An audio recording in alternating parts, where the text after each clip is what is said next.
Katanya udah umroh, haji udah umroh. Belum, mau Umroh banget. udah. Belum. Saya umrohin mau. Iya. Ya Allah. Iya. Katanya kaget pas denger berita.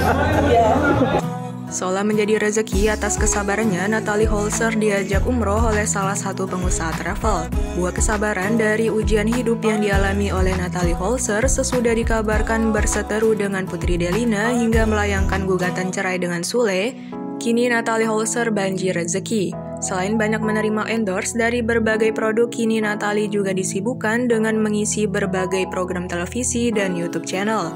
Yang terbaru, Natalie justru diajak umroh gratis oleh seorang ustadz pengusaha travel. Saat hadir dalam perayaan ulang tahun Rizky Bilar, disitulah ustadz pengusaha travel bernama Ustadz Kasif Hir langsung menawarkan Natalie untuk pergi umroh. Momen bahagia itu diunggah Natalie dalam Instagram story-nya pada Jumat 15 Juli 2022. Natalie tak henti mengucap banyak syukur setelah memilih menjadi mualaf, ia merasa rezekinya datang berlimpah. Travel umroh. Saya punya travel umroh haji.